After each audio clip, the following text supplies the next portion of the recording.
శుక్లాంబరధరం విష్ణుం శశివర్ణం చతుర్భుజం ప్రసన్నవదనం ధ్యాయేత్ సర్వవిఘ్నోపశాంతయే. 56వ అధ్యాయం సోమవర్ణనం. సూతుడు ఇలా చెప్పెను. ఆకాశ వీధులందు నక్షత్రాలయందు చంద్రుడు చలిస్తారు. ఆయన రథానికి 3 చక్రాలుండి 2 వైపులా అశ్వాలుంటాయి. రథం 3 చక్రాలపై బిగించబడి ఉండి చలిస్తుంది. ప్రతి చక్రానికి తీగలుంటాయి. రథానికి తెల్లని 10 గుర్రాలుంటాయి. అవి దివ్యాలు పరిపుష్టాలుగా ఉంటాయి. ఆ గుర్రాలు ఎట్టి గాడికి బంధించబడి ఉండవు. అంతేకాక వాటి వేగం మనోవేగ సమానంగా ఉంటుంది. చంద్రుడు దేవతలతోనూ పితరులతోనే కూడి ఉండి ఈ రథం అధివసించి చలించుచుండును.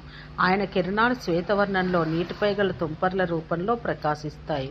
చంద్రుడు శుక్లపక్షం ప్రారంభం నుంచి క్రమంగా అభివృద్ధి పొందుతూ సూర్యమార్గమందు స్థితుడై ఉండును. ఈ వృద్ధి శుక్లపక్షాంతం వరకు ప్రతిదినం పెరుగుతూనే ఉంటుంది. సూర్యుడు చంద్రుని కాంతిగలవాణిగా చేసి పుష్టి కలగజేయుచుండును.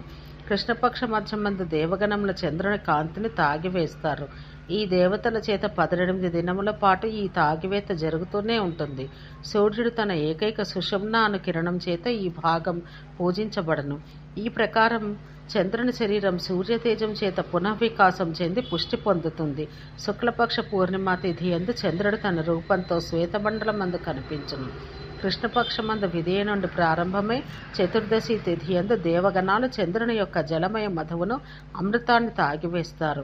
ఆ తాగివేయబడ్డ అంశమే రాబో కృష్ణపక్షమందు సూర్యుని తేజస్సు చేత చంద్రుడు తిరిగి అమృతమయం అగును.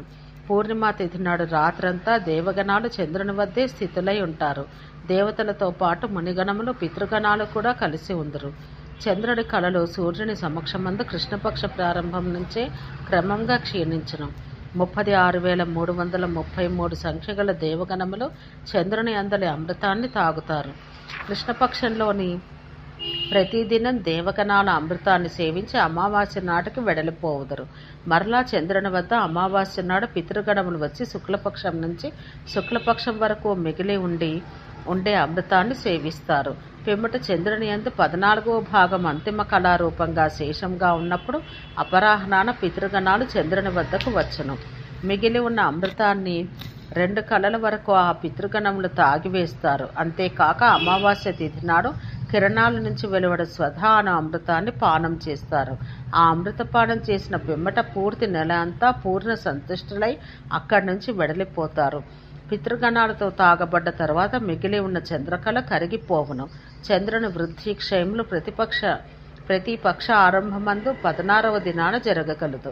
ఈ విధంగా సూర్యుని చేత చంద్రుని వృద్ధి జరుగుతూ ఉంటుంది. సోమవర్ణనము అను 56వ అధ్యాయం సమాప్తం.